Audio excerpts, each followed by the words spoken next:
Euro klesá. Dow Jones je už zasa pod 10 000 bodov.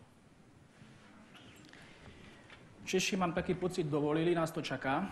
Je tu úžasná atmosféra, je tu veľa mladých ľudí, je to na vás.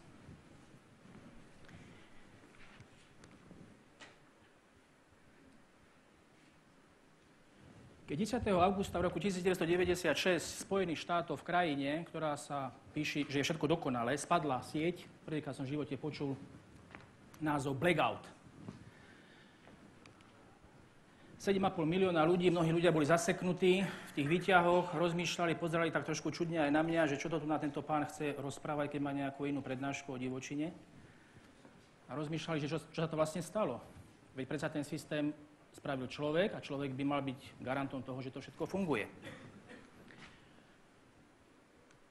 Človek vymyslel ale aj iné, ako veľmi pozitívne veci. Mali sme možnosť počuť internet, dnešná doména. Mladí ľudia už pomaly sú na to napojení ako na krvný obeh. Ale tiež má svoje problémy. Minule mi napríklad nefungoval Gmail a chvíľku som musel čakať, kedy nejaký v úvodzovkách človek to znova opraví.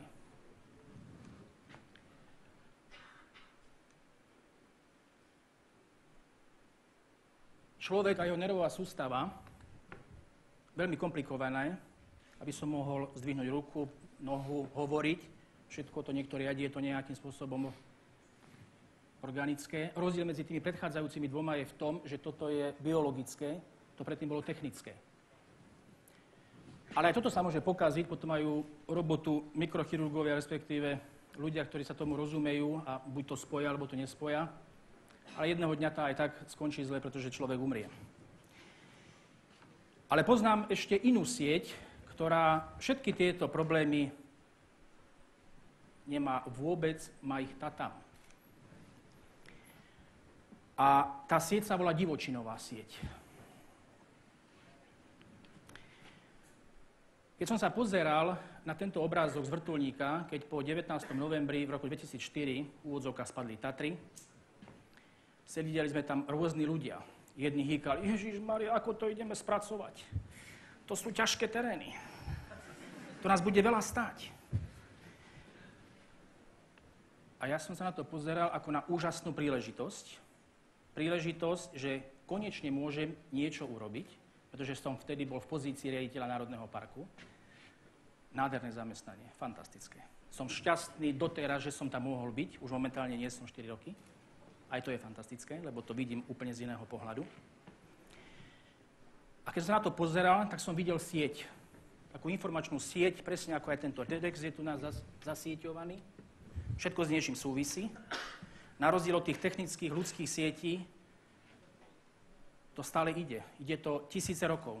Ten les žije svojím koloritom, svojím kolobehom, dokonca si aj pamätá tie veci, ktoré boli predtým a tým pádom sa aj tá sieť, aj ten systém vylepšuje.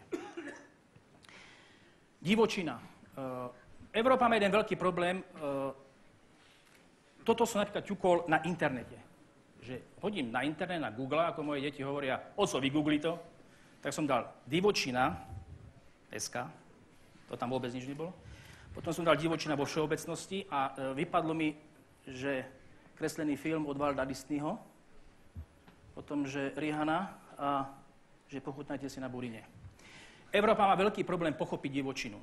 Je to logické, pretože Európa bola krajinou, ktorá tým, že bola prvá ľuďmi obsadená a veľmi rýchlo bola industrializovaná. Veľmi málo vlastne bolo území, ktoré sa ľudskou činnosťou nezasiahlo, čiže tým pádom to nebol problém. Potrebuje vlastne človek divočinu. Ja som vzdelaním lesník. 7. generácia, my sme niekedy s bratom rozprávali, že my už aj spíme v Hubertuse. Hubertus je taký lesnícky kabát zelený. Všade, kde som šiahol, boli knihy, obrázky o lese. Celé mládí som prežil s mojím otcom v lese nádherné proste obdobie, ktoré mi strašne veľa dalo a z toho ešte stále teraz žijem. Išiel som na lesnícku školu pochopiteľne, lebo nikde inde som ani nemohol ísť. Vyštudoval som vysokú školu, mojím najkrajším predmetom, ktorý som mal najradšej, bola lesná ťažba. Motorová píla, Keď ju naštartujete, máte fantastický pocit, pretože stojíte pod stromom, oni vás naučia tú techniku, aby vám spadol tam, kde to je treba. A vy rozhodujete o ňom, kde spadne, či tam, alebo tam. Po škole som začal pracovať v lesoprojekte. Bola to organizácia, ktorú vymyslel človek. Maria Terezia zistila, že treba trošičku lesy dávať do poriadku, aby sme ich si všetky nevyrúbali. A hovoríme tomu, že to je druhá vysoká škola. Mal som zaostrenú ceruzku HB2, aby sa dalo dobre gumovať. Preto, lebo keď som písal do zápisníka, že 20 kubíkov vyrúbať v severozápadnom rohu, tak keď som sa pomýlil, tak som vygumoval, bolo 25 kubíkov alebo 26. Hrali sme sa na bohov a chápal som tento svoj obor ako, ale skutočne úprimne, že pomáham prírode. Moja zmena nastala pri jednom príbehu, ktorý som absolvoval, keď sme mali jedno stretnutie v Národnom parku Berchtesgaden, to je tam dole, Dojčeke, kde na tom vrchu, na tom orliom hniezde bol príbeh historicky nemoc pozitívny, ale tam to bolo pre mňa veľmi pozitívne. Boli sme v teréne, kde bol les, kde Národný park vznikol pred niekoľkými rokmi, v roku 1980, kde Nemci, nemecký národ, ktorý je echt lesnícky, kde všetky stromy sú v úvodzovkách umelé, všetky majú byť rovné, vyvetvené, každý už vidí foršty, lepené hranuly, si dovolili vytvoriť Národný park a povedali, že chcú nechať Národný park len tak na prírodu. Aj my sme to si mysleli, že necháme na prírodu a bol tam jedna situácia, boli sme v takom mladom poraste, kde sa predtým páslo, oni to vymenili s tými vlastníkmi a teraz sa pýtam toho riaditeľa, ja taký nabudený lesný inžinier, prečo tomu nepomáhate? Prečo ste taký moc, taký lážo plážo? Veď vyberte ten strom, ten taký krivý. A on sa ma pýta, a prečo mám ten krivý strom vybrať? Veď ma učili, že krivé stromy dávame preč, nie? A ten je taký tenký, aj ten vyberte preč. A keby ste nechali len tie hrubé, tak to všetko bude rýchlo raz a potom bude z toho divočina. A on sa ma pýta, a to odkiaľ viete? Poučil som sa. A to vás kto učil? A prečo? A on sa ma pýta, odkiaľ viete, že ten krivý strom nedožije 300 rokov? Odkiaľ viete, že ten tenký strom pri tom veľkom nedožije tiež 300 rokov? A odkiaľ viete, že ten veľký zajtra nezvalí vietor?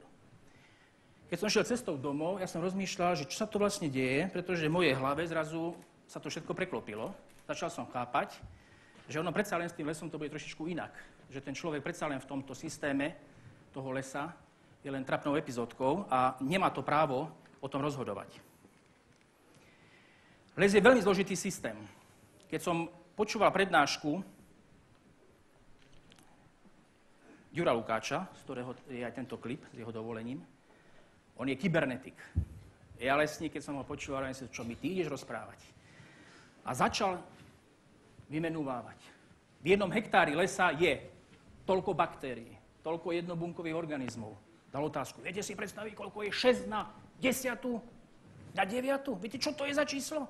Sa pozrite na oblohu, všetky tie hviezdy, to je nič. To je ešte len 15% toho, čo je tých 6 krát na 10. Obrovské množstvo dôležité a chvíľku počkal a teraz takto cvakol. Kde sme my a kde sú tie krásne veci? Tieto nádherné veci, o ktorých si myslíme, že to je to divočinové, páni, ústavná väčšina rozhodovania v divočine, to nie sú tieto pekné veci, nehovorím o človeku, to je práve o tých veciach, ktoré bolo na začiatku. To bolo o tých chvostoskokoch, o tých baktériách. Čiže keď sa bude rozhodovať o tom, či bude divočina divočinou, či sa bude ťažiť, mali by sme si na všetkých zavolať. V tom rohu tam budeme my s tými krásnymi zvieratmi a toto všetko bude plné tých pre nás, alebo pre mnohých bezvýznamných 80%, ktoré majú o tom rozhodnúť. S kolegom, ktorý predtým rozprával ten nádherný príbeh o tom novom poľnohospodárstve, sme sa zhodli, že pôda je placenta lesa, je to základ všetkého, to isté aj v lese. Pôda môžeme rýchlo prebehnúť a jej vlastnosti sú veľmi dôležité, ale keď porovnáme, či to vyrúbeme, alebo to necháme tak len v súčasnosti, keď máme taký príbeh veľa, teraz je tak tá veľká voda a strašne veľa odtokov, no o polovicu viacej ten les to udrží samozrejme a takisto viacej vsiakne. Tá pôda je v tom pôvodnom lese neporušená, není stlačená, merná hmotnosť je presne naopak.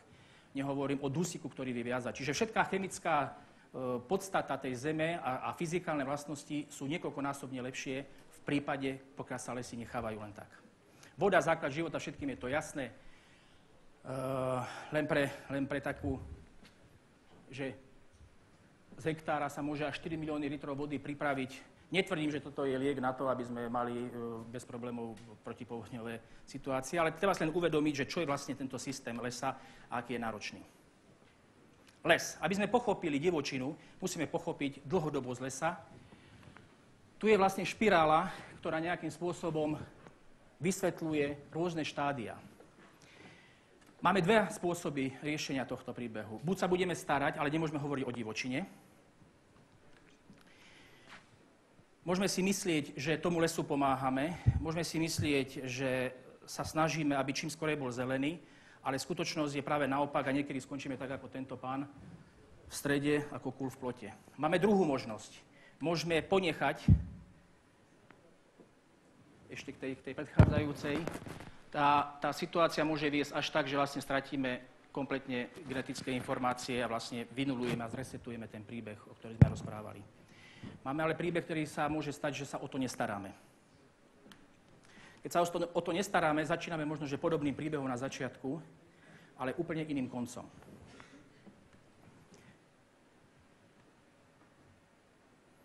Tu na tomto obrázku chcem povedať, aby človek pochopil, a to veľmi často hovorím aj deťom, lebo moja manželka je učiteľka, ona mi hovorí, vždy to vysvetľuje ako pre 1-4. Takže toto je najkrajší klip na to, aby sa pochopila divočina v tej svojej podstate. A tá podstata je, keď si to porovnáte s rodinou. Tak ako malé deti žijú so starými rodičmi, ktorí sú siví, mnohí už umierajú, ale nie úplne, ale spolu komunikujú a dávajú si tie rady do života. Aj umierajúci otec, a práve v tom je tá krása, keď je syn pri umierajúcom otcovi, tak v väčšine prípadov práve tie posledné hodiny sú kľúčové pre jeho ďalší život. Prenáša tú informáciu, takisto je aj to v lese.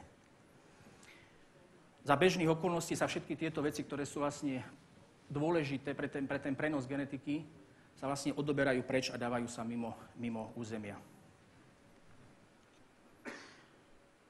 Mali sme jednu prednášku a jeden pán nám dal takúto otázku. Myslíte si, že stromy majú rásť zvislo? Keď spadli stromy v Tatranskom národnom parku, všetky boli naležato. Dokonca niektoré žili aj 4 roky. 80% z toho územia sa ťažilo, my sme ťažili v úvodzovkách živé stromy. Tie stromy, keby sa nechali, oni ešte 3 roky žili, oni plodili, vytvárali ďalší príbeh, nové semenáčiky a žili svojím životom. V Anglii, pokiaľ sú to listnáče, niekoľko príkladov je, ako stromy bez problému žijú ďalej, pretože z tých konárov sa vytvoria kmene a pokračujú v raste ďalej. Toto sú všetko veci také odborné.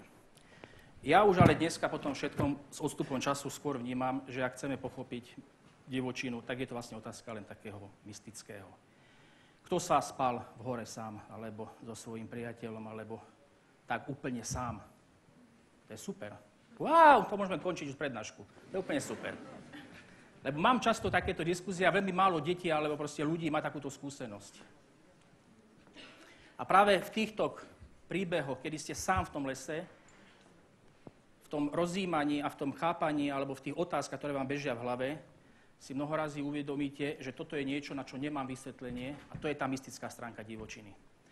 To, že vo všeobecnosti dneska narastá popularita, pretože ľudia sú unavení z tohto technického sveta, ktorý vlastne ich obklopuje, čo dokladom sú aj rôzne analýzy a výskumy, že tí ľudia sú ochotní akceptovať tento príbeh.